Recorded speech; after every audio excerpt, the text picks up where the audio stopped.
Hello all, welcome to my channel Shravana Karthikam. ఈరోజు 19వ రోజు కార్తీక బహుళ చవితి. చతుర్మాస వ్రత ప్రభావ నిరూపణ.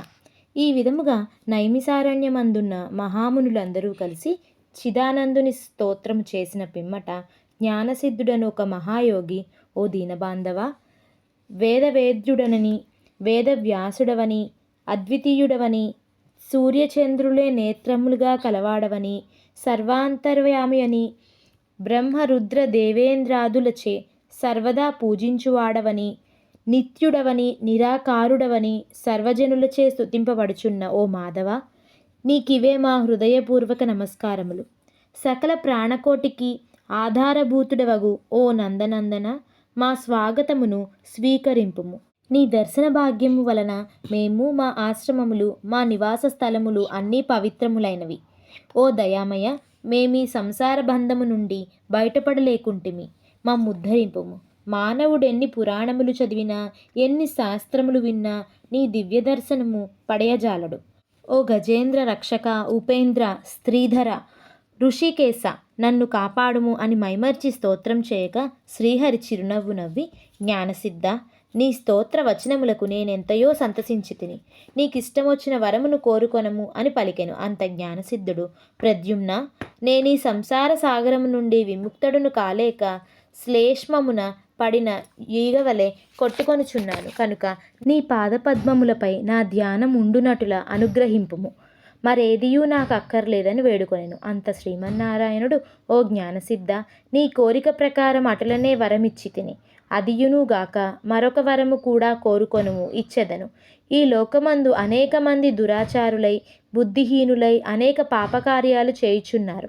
అట్టి వారల పాపములు పోవుటకై ఒక వ్రతమును కల్పించమన్నాను. ఈ వ్రతమును సర్వజనులు ఆచరించవచ్చును. సావధానుడివై ఆలకింపుము. నేను ఆషాఢశుద్ధ దశమి రోజున లక్ష్మీదేవి సహితముగా పాలసముద్రమున శేషశయ్యపై పవళింతును. తిరిగి కార్తీక మాసమున శుద్ధ ద్వాదశి వరకు చతుర్మాసమని పేరు. ఈ కాలములో చేయు వ్రతములు నాకు మిక్కిలి ప్రీతికరము. ఈ వ్రతము చేయువార్లకు సకల పాపములు నశించి నా సన్నిధికి వత్తురు. ఈ చతుర్మాసములందు వ్రతములు చేయని వారు నరక కూపమున పడుదురు. ఇతరుల చేత కూడా ఆచరించవలయును. దీని మహత్యమును తెలిసియుండియు వ్రతము చేయని వారికి బ్రహ్మహత్యాది పాతకములు కలుగును. వ్రతము చేసిన వారికి జన్మ జర వ్యాధుల వలన కలుగు బాధలుండవు.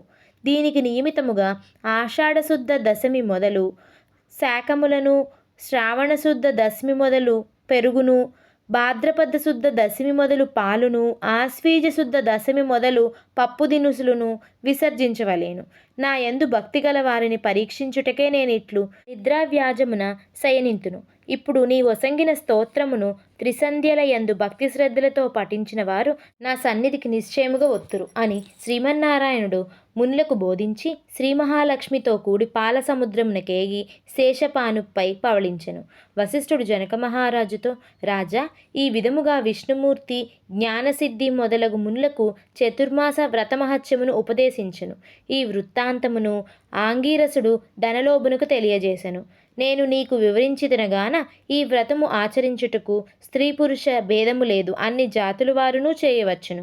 శ్రీమన్నారాయణుని ఉపదేశం ప్రకారం మునిపుంగవులందరూ ఈ చతుర్మాస వ్రతమాచరించి ధన్యులై వైకుంఠమున కరిగిరి. 19వ రోజు పారాయణ సమాప్తం.